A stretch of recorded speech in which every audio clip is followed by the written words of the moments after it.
Hey and welcome. I'm Hammeh, and I was very lucky to have a chat and an interview with Nicky Drayden, the author of the Hero of Numbani, Overwatch's first novel.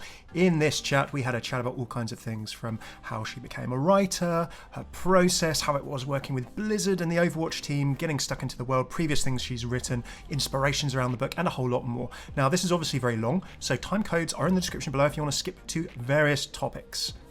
And before we get started, if you haven't read the book already, there are some light spoilers in here. It doesn't go full spoiler, but do check it out and do go and buy it if you like Overwatch lore or a good speculative fiction, science fiction story. I had a load of fun with it, and if you're in any way interested in or enjoy Overwatch lore and story, then you should give it a go. It's available most Amazons around the world. You can get it on various digital bookshelves such as Google Play Store and things like that as well. But do check out your local bookshop or, of course, your local online bookstore, wherever you are. I am very lucky here to be having a chat with Nicky Drayden, the author of Overwatch's first novel, The Hero of Numbani. So thanks for taking the time, Nicky. How you doing? Hi, thanks for having me. I'm just excited to be here. Yeah, thanks for taking the time. So yeah, obviously, the first ever Overwatch novel is out, and there's a massive community of people around the game and the world who have been looking forward to something like this for a bunch of time. So how's it feeling now it's out in the wild? It was a little, I felt like a lot of pressure on my shoulders because like definitely want to get things right. But I had a whole lot of fun, like just diving into this universe and exploring and finding things and seeing just like how much the community loved these characters and trying to do my best to give them a great story. Yeah, that's really cool. I mean, so obviously you've written a bunch of short stories. You've been writing for a whole bunch of time. Like obviously in the Overwatch community, there are a whole bunch of people who love writing fan fiction and sort of everything creative around it. So they'd probably love to hear a bit about, and indeed so would I, about sort of how you got into writing. So where did it all sort of start for you in terms of you sort of getting into writing stories, writing novels and that kind of stuff? Actually, it started about 15 years ago. I hadn't taken, I'd taken a couple of creative writing courses, but nothing like serious. But I happened to stumble upon National Novel Writing Month, and I heard about it Okay. at the end of November, which is when the novel writing month is. And I'm like, that sounds really cool. And one of the things, like, I'm always down for a challenge, like the more ridiculous, the better. And so I'm like, yeah, I want to like really, write a novel. Like I have never done that before. But like, there was like 3 days left or something in the month. So I'm like, well, I guess I'll wait till next year. But there was just like something in my brain was just like could not wait that long, like a whole year to like try to write this novel. And so I ended up in April writing my first novel and just doing my like own mini National Novel Writing month by myself. And it was just like so much fun. And I ended up writing my first novel that is a trunk novel, but it was like so much fun. I wrote it in like 20 something days and I just loved the whole process. And so I've been like a lot of the novels that I publish now have all been National Novel Writing Month novels, not necessarily finishing them, but I think just getting a start, even no matter how many words you get down, it's more words than you had when you started. So I think a lot of people might get a little bit intimidated by it, but I think if you're interested in writing and you haven't before, it's like a really good way to write along with the community and have that support behind you, which is like I'm still friends with some of the friends I made 15 years ago. That's really cool. So in terms of like NaNoWriMo, I mean, obviously that sort of like, I mean, I've tried in the past and thrown like literally only a few thousand words down. But how would you say sort of, how would you, I mean, obviously like working on the Hero of Numbani, which we'll come to in a bit and things is obviously writing within a sort of universe. And I guess it has its own set of opportunities and challenges and things to get used to. But how would you say that sort of you've approached writing, say recently compared to when you first sort of threw yourself into NaNoWriMo? I guess it's kind of the, like, I've never written anything like novelly, so I guess it's kind of like the craft of writing, sort of like how would you set, what are the things you 15 years ago, what would you tell you 15 years ago from what you've learned now? I would just say just keep going because like it's a long process and a lot of people see like authors just kind of blow up overnight, but it's usually not an overnight success. They've usually been writing for like at least a decade. So, but for me, like it's kind of the same challenge, like writing in somebody else's universe. Usually the time frame is like kind of condensed compared to like sometimes you get like a year to write a novel. I did not have a year, but like that's kind of what I like about it. You can just dive in there and like be really like concentrated for like this short amount of time, and doing research. Like I've written about like other cultures and other places, and like doing the research for Overwatch was very similar to doing a cultural research project and collecting all those bits of data. I said you definitely need to be inquisitive and just kind of follow where your mind and creativity takes you, and just keep digging deeper and deeper to see like all those little tiny details are the things I think it makes it really real to the reader. Awesome. So I guess like in terms of influences and things like that, and I'd love to talk about some of the other books you've sort of written briefly before getting onto Overwatch. But who have sort of your favorite authors been? I guess sort of from 15 years ago to now, or even beyond. Oh, that's a good question. I love like Terry Pratchett. I think it was the Fifth Element or Fifth Elephant book that I stumbled across in a half-price bookstore, and I was just like amazed at this like fantasy world that was like nothing like I had ever seen, and it was just like so hilarious, and like I love like. Was that your first Terry Pratchett book?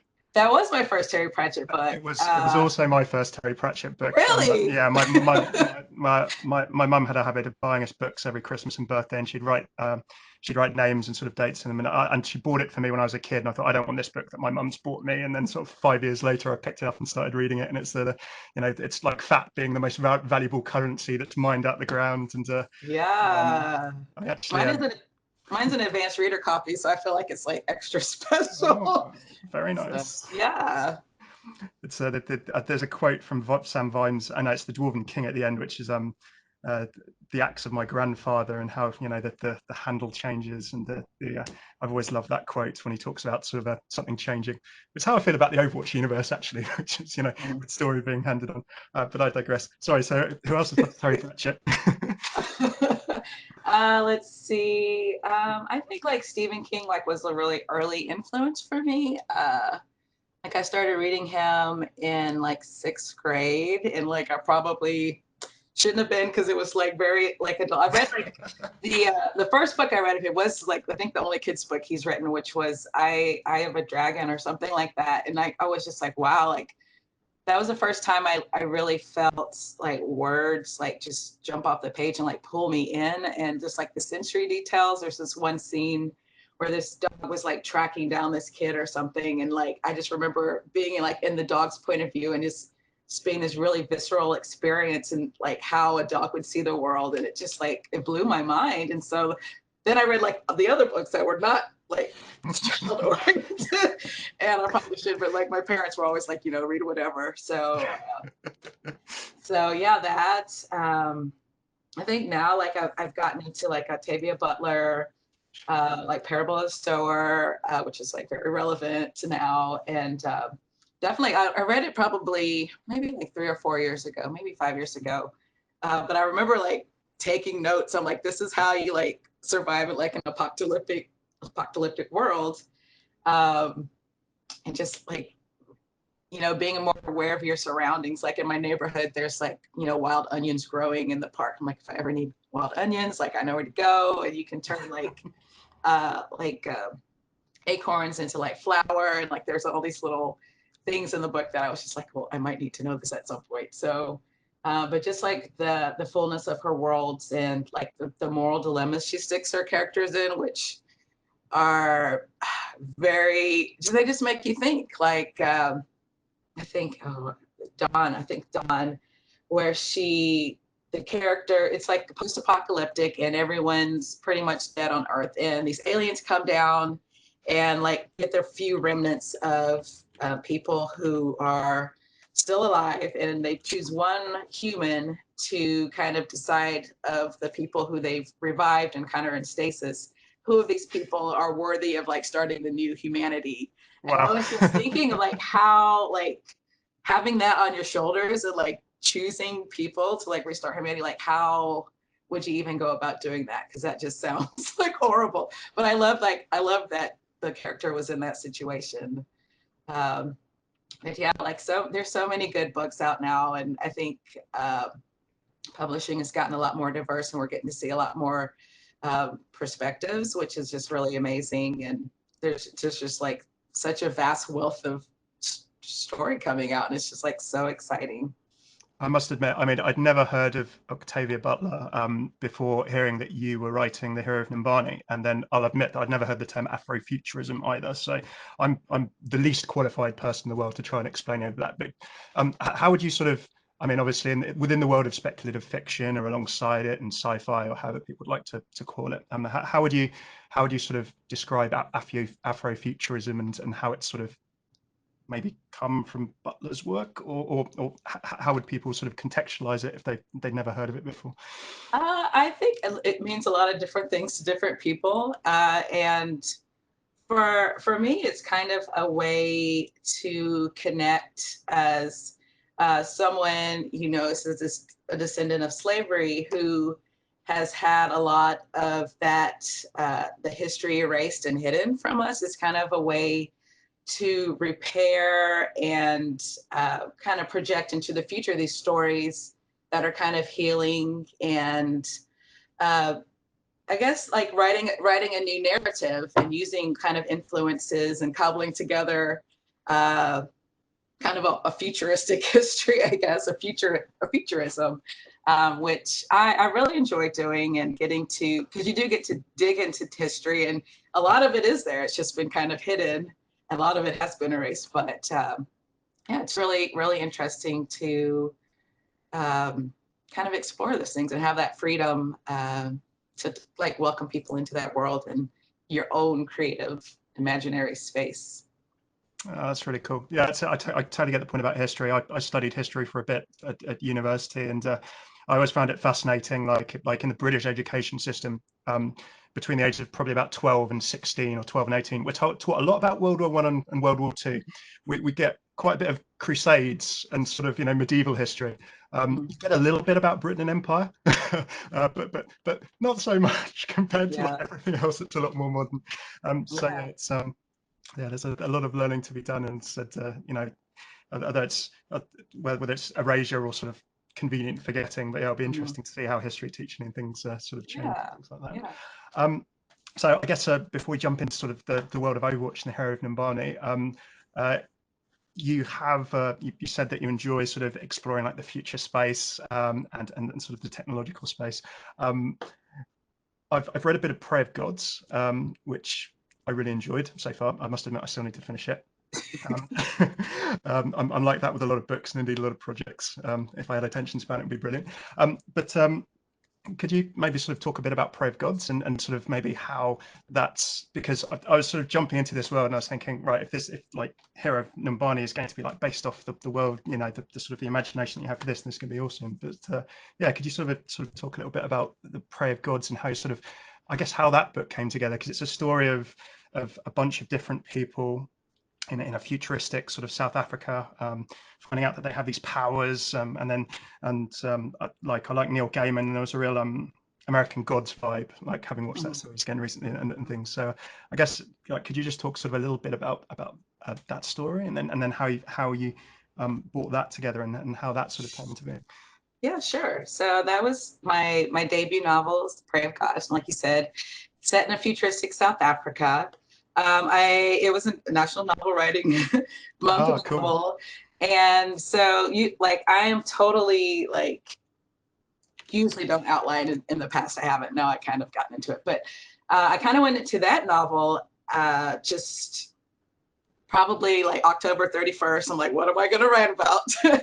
And so I kept a character file, like just with interesting characters that, like I didn't have anything to do with. And I'm like, well, okay, I have these characters. Let me pick these 6 characters and stick them into a novel and see what they do. And like hardly any of them like knew each other at the beginning of the story. And so there's like a nail technician who's has these magic abilities. And I came across her character idea. Her name is Sydney. I was driving around in Houston with my parents, and it was in downtown Houston, and we passed this place called Magic Nails. And I was like, how cool would that be if like you could get like a magical like manicure or something. And then so like I started thinking about, well, what kind of person would, if they had access to magic, would be like doing pedicures, and why would they choose that profession over like anything else? And so like her character started to come to me, and she's kind of like down on her luck and struggling to make it. And she's actually like this like several year old demigoddess who's lost all of her power, and she just has just enough magic to like give these awesome like manicures to people, and so she gets really good tips from them. And so I have that character. There's a robot character that was really fun to write, because I have a background in technology, so it's just kind of fun to have this character kind of speaking in like binary and like becoming sentient, like kind of before our eyes all of a sudden, and kind of without explanation. And then just it was all kind of different characters, but that was kind of I started in South Africa because I had visited when I think I was like a sophomore in college, and it was for like a renewable energy environmental protection program, and I was like a peer counselor to high school kids, which is like an amazing summer job to have, to like get to go to South Africa. And so it was just like kind of like a life-changing experience to get to see, this other culture, like all their differences and similarities. And they were just like, this was back in the 90s.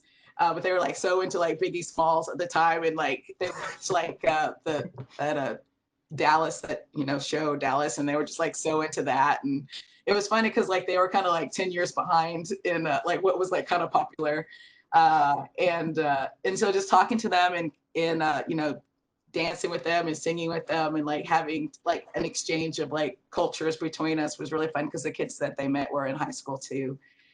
So that was a lot of fun to see that, and just like all those little memories. I kind of call it like a fictionalized travelogue of like my experiences there, because obviously there weren't any like demigoddesses or anything like that. No personal robots yet, sadly. In the robots, there were no like robots like trying to take over things. But there were like a lot of dick-dicks, and there's a lot of like dick jokes, and dick-dicks like are kind of appearing in this kind of things. But like they're kind of like a plague of dick-dicks happening. And so that was like one of the things that I was able to bring in.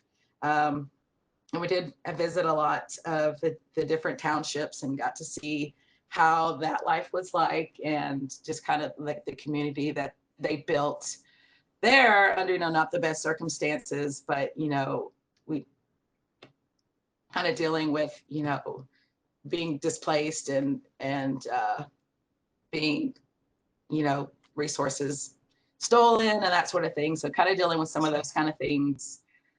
And I don't know, it just was a really fun time, and I'm glad I got to kind of work that back into my fiction at some point, because it's just fun to kind of relive those memories. It sounds an amazing experience with that amazing trip and that amazing experience. And like I love what I've read of Prayer of God so far, and everyone should absolutely read it.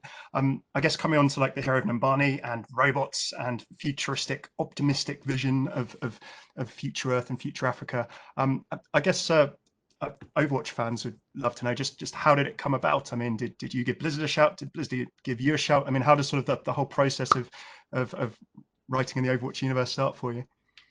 I was reached out through my agent, and my agent was like, "Would you be interested?" I'm like, "Yes." It sounded like a very good match of like, robots and Afrofuturism is like kind of like what I like to do, and so it sounded like a really cool project, and also getting to write a Black girl who's into tech and is like a super genius. Not saying that I'm a super genius by any like means, but like having that representation, which like I would have loved to have like when I was like a young girl coming up. And so I was really excited about that, and just getting to play in that universe. I hadn't played the game, but like I've been a Blizzard fan since like StarCraft, and okay. Been Do you playing play or sort of I can't. Me and like first person games are just like it's a struggle. But like any kind of like strategy game, like I played Diablo and like all. okay. I pretty much almost everything else. But awesome. in Dota, like I had a fun time like playing those kind of games. And so like I have the background there, but just Okay, one of and I us know then. about, All good. and I know about Lucio, like, and Lucio, I was like, I remember that came like to the stores. And so I had like fun, like working that into the book. So, but yeah, it was fun. Like, it was like a lot of research going into Sure. it to figure out, yeah, what the world was all So, about. so I guess opposed to sort of creating your own world and sort of again from what I've read rather than anything else, sort of the process of writing something and then query letters and then working with an editor and then maybe beta readers and sort of that writing process. I mean, how did it work sort of in terms of collaborating? Obviously you mentioned research, but sort of in terms of pulling this together, I mean, how did sort of you said it was maybe a sort of a slightly quicker timeline than usual, I guess. How was the whole sort of process, or how did It it sort of was it work? was it was like kind of an accelerated process. I got a like an outline of kind of like the general like plot line, and then I had a lot of like flexibility in what I could like add to it, which I thought was really cool. And so like I added in like the Junie plot line where kind of before Orisa comes around, she's like practicing on these little smaller like robots. And so that was fun, and getting to like make her friends and family was kind of fun. um, the process, it was kind of it was interesting because I had to come up to speed on a lot of things kind of all at once. And so like I was kind of familiar with Nigerian culture a little bit. Like I'd taken some like African history classes, and like I read a fair amount of like Nigerian authors and speculative fiction. So like it wasn't like completely lost, but like definitely there was like a lot to make up for there. So I had two like sensitivity readers who like really helped me to like flesh out this world and fill in all the spots. Like I just, because you can't even, you don't even know what you don't know. And For so sure. uh so you just kind of do your best with like the plot points, and then like the exciting adventure side of the story, and then you kind of pull into those things with help and doing research. I watch like a lot of Nollywood movies, at the same time doing Overwatch research. And it's kind of the same process because there's like no like compendium of this is Overwatch, and so you have to kind of go, and there's like a lot of lore, but it's all over the place. And so it's like a scavenger hunt. So looking at the maps and like finding all those little details that I can pull out of the maps, and like what those, like asking questions from those details. And like there's like coffee aroma is in there, like you see it in the maps. I'm like, well, if Ife's studying, like if she doesn't want to study at home, where would she study? She'd probably go to a coffee shop, right? And so you like put in like those little details. And there's like Axiom, there's like a little scene that takes place in like the parking lot there, and you get to see a little bit of little slices of life. And there's the art is like so amazing, and so it's so easy to like just like pull. It's so detailed in a way you can just easily pull details out and say, well, how would this be? Like, what do Omnics wear? Like, is there Omnic fashion and Omnic holidays, and how do they work within like their communities? Like I tried to put a lot of Omnics in, like there's a principal who's an Omnic in this story, and just having them having these like very normal to them like interactions, but it be kind of like really cool to a reader, even though it's like every day to like Ife's like, oh yeah, my principal's an Omnic, whatever, but like everyone else is like, that's really cool. So yeah, it was just a lot. It was a lot, but it was a lot of fun also, and just getting to asking those what if questions was fun. I think certainly for myself, but I loved a lot of the detail. I loved all the detail that came out, and you could definitely see that you'd really thrown yourself into it. So yeah, thank you for that. It was really really cool. I guess you said sort of instruction things. I mean, without giving away sort of, let's call it the post credits bit and things like that. I mean, obviously everyone who hasn't read the book yet, and you should go get it. Links in description, all that kind of thing.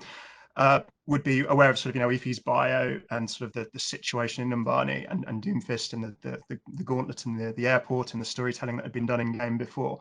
I guess did you have an endpoint that you had to get to, or is it sort of here is the existing structure and we'd like there to be a conflict and it's up to you, go for it? Or I guess I'm sort of having a, I sort of asked the community questions, and sort of they were very interested in sort of, I guess, the process of how within an established universe you sort of work between where other storytelling is going and what you'd like to do yourself, because obviously there's sort of a sort of a challenge and opportunity in doing that, I guess. Right. I think there are definitely set pieces that I was provided with that I had to like hit those beats at the certain time. So like Um, the airport, for example, a very obvious one, but right, yeah. right. So yeah, a lot of what kind of the storytelling that's happened through the game, and like and in, involving the museum and this end scene, like it wasn't, I don't know, just like basically make it cool, like there needs to be a fight scene here, but make it cool, but however you want to do it, like that's up to you. Sure.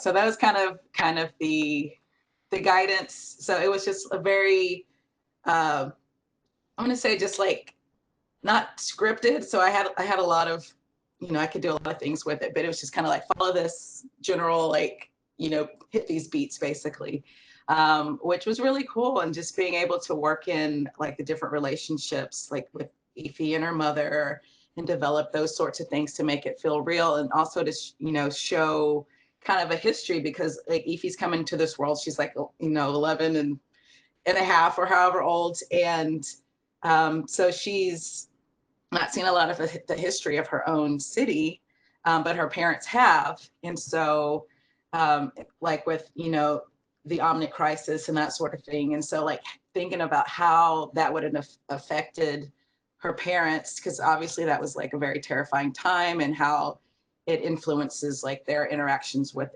Ify. Yeah, I love the bit where she sort of flashed back and sort of remembering the games she played when she was very young with her parents, going in and hiding in the bathroom. It was very, very sort of World War II Blitz kind of. Right, right. And so, and just, it was fun also developing the relationship with Orisa and Ify, and having them have these misadventures in the city, and seeing how people kind of like slowly warm up to this like giant robot who looks very intimidating, even though she's trying to learn how to be part of the community. And that was just a lot of fun, like there's a grocery store mishap where Arisa's just trying so hard to like please Ify, and she's just doing all the wrong things, and like they end up destroying the store. Basically. You can almost see like the ones and zeros. It's like, right, okay, if this is wrong, I should do this. No, if this is wrong, okay, then I should do this. Literally just like like this 180 course corrections, and she learns to be a little bit more subtle as course corrections go like down the line. But it was just really fun to develop their relationship, and seeing some of the influences that went into their relationship. And it was just like, I don't know, I think it's just really sweet interactions between them. it was. And for me, as soon as I opened it up and as soon as I started reading, I was like, this really, it's like we know roughly what is going on, and it's really the story of the people and how it happens, and it's really the story of like the relationships, and reading Ify and her friends in particular, and then also Ify and Orisa. It's kind of like Ify feels like a semi coming of age story, sort of trying to Ify sort of being stuck between I'm a kid or I'm a young adult, and I want to be with my friends, and laughing at someone sealing up their head and nearly suffocating themselves with a portable shield barrier that they got off the dark web.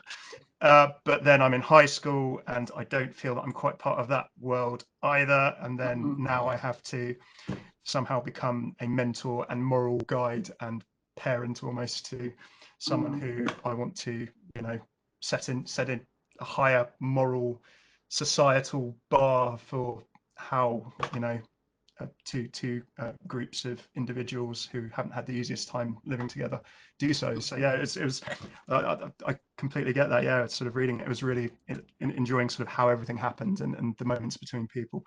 There's one piece that I found really interesting is sort of I'd love to hear your sort of thoughts on, because obviously like you mentioned the fight scenes and things, I've sort of seen a bit like mechs against demigoddesses in your previous books and things like that. And there's some very cool sort of confrontations and things, which I won't go into massive detail. But obviously there's the airport scene, and sort of Ify talks a lot about looking at the OR-15s and this old vision of, or a new old vision of a sort of a robot omnic AI protector. Really that kind of sort of more military or protective in function. And there's this part in the airport scene where sort of the OR-15s are charging in, and they sort of don't care too much about the fleeing people, sort of like accidentally pushing a lady over and things. And I found it really interesting for Ify to sort of take that, and then all of the effort she puts into helping Orisa be part of the community. I mean, it's sort of, for me, it was like, obviously, what with the important historic events that have been going on over the last couple of months and things like that, it's sort of the challenges we as a society and as people have right now in sort of whether it's between law enforcement and ourselves and how that works around the world. Was this something you were sort of thinking about when you wrote this, obviously months, years ago? And was this something, or am I just reading too much into this?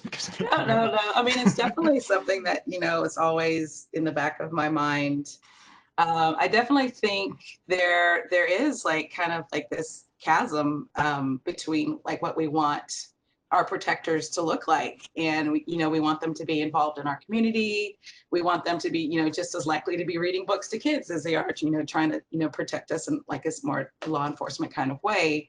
And I think that's what like Ify is like trying for, because it's just the OR-15s are very cold in their demeanor, and they don't care. There's I don't know if I would consider this like a slur, but like straight out of the box is like what you would call like a robot who doesn't care about the community. They're just they're just set up and ready to go, and ready to just do their job and function, and not be a part of that. And so that was like Ify's kind of big main concern in seeing that, because like, and also on top of that, like the OR-15s like totally got decimated by Doomfist, and so they're not even good at the job that they're supposed to be doing. And so like you start to question like, well, what in an ideal world, what would you want a protector to look like? And I think Ify does a really good job of asking herself those questions, bringing culture in. Like there's like a gong drum that her friends like end up being like a supercharger, and they're like, oh, that looks like a drum from our culture. And so it kind of, and bringing the colors in, giving her like an aesthetic, and getting her involved. Like that's one of like the principles that they were really gung-ho about from the beginning, was like getting Orisa involved with the community and getting her to understand the community, and getting them to accept her and not just see her as this faceless robot. And so I think we have like similar challenges that we need to work on, and figuring out like what, obviously we don't have that robot technology, but like what a true protector would look like, and what would make people feel safe on our streets. And so there are definitely like parallels that we can pull from the book and what's going on today. Yeah, I mean, I'd sort of also, obviously, there's sort of, as you said, mentioned almost slurs and things like, tin can is thrown around in the game. And there's one piece where I think the store owner, when you mentioned the store, when Ify and Orisa, try their hand at sort of shop merchandising and greeting and sales advice, personal shopping, and a bunch of things, which was wonderful. So it sort of talks about, sort of saying, a tin can port or something, which, maybe a slightly older generation still know a particular, where there are a lot of Omnic dock workers or something like that. Right. As sort of we move into a future with more robots and AI, and already we have from Ford manufacturing lines through to manufacturing lines of robots. Do you think that like, I guess, how do you see maybe our just humanity's relation? It's a big question, but It is. I mean, but if it's something that we're going to have to deal with very soon, and it's very scary, because robots are, is going to be as flawed as we are, basically. Oh my gosh, You Look Like a Thing and I Love You. Have you heard of that book? There's this book. You look like a thing. You Look Like a Thing and I Love You. Okay, so there's this book by Janelle. I'm probably messing her name up. Janelle Shane.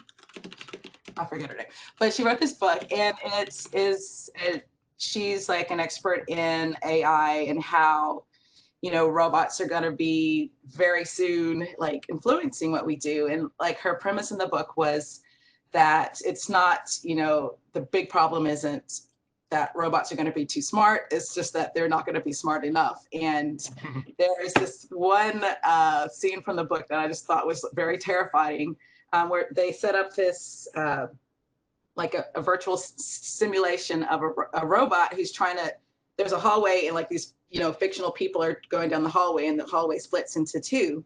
And so the robot's job is to stop people from going down one side and have them, just stop them from going from one side of the hallway. And so the people kind of go to the other way, but at first the robot's just like standing in the way. And so a lot of people kind of go the other way. And then it gets the idea to become a door, which is like really cool. And so like more people are going the other way. And then it gets the idea that, if I kill all the people, none of them are going to get through this doorway. Because that's the directive it was giving, not to get people to go the other way, but to not have people go through this doorway. And if everyone's dead, then we can go through. And so it's just like really, really scary. Like if you have to be careful what you're programming these robots to do. So I don't know. We have a lot of work to do is what I'm saying, but I think it'll be really interesting. Yeah, it's not exactly Asimov's rules of robotics there, is it? No.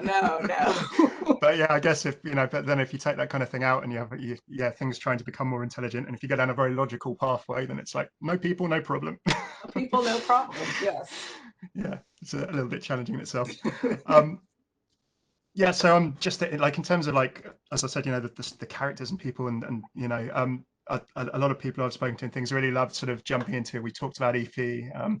We've talked about sort of Orisa and their dynamic. A lot of people love Doomfist as well. How is it jumping into and writing Doomfist and exploring his motivations and fitting him into things? Doomfist was so much fun to write because he is like totally the hero of his own story. And so, and he has some really good monologues that I enjoyed writing because and so he was fun to just trying to get into like his head and just like, I mean, he has some valid points. Like I wanted his monologues to be mostly like 90% you could follow 90% of the way, most people, and then that 10% was like really questionable. Like, okay, well, you jump to that conclusion. Maybe that's not the best conclusion, but like the core of what he's saying is like, yeah, like a lot of it is that humans and omnics getting along together is a threat to humanity in the end, because as we kind of let our guard down, we're kind of giving up that power, and if we once we give up too much power, it's going to be too late. And so like, while everything looks good now, everything's harmonious now, by the time you realize that I'm right, it's going to be too late. So you just need to listen to me now, basically, is his spiel, which is like, I don't know, like he could be right. There was, an omnic crisis. So it's not like he's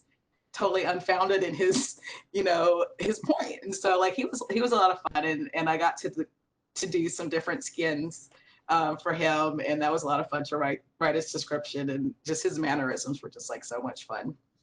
Yeah, it was good, and I think it's sort of it really took him, as you said. I totally get the 90%, but it was like, okay, like you get that 10% at the end. You can be like, right, okay, well, no, but okay, but we can see almost where you're coming from, and I guess it's fascinating because when you look at people who are orators or demagogues and things throughout history, they've taken people 90% of the way.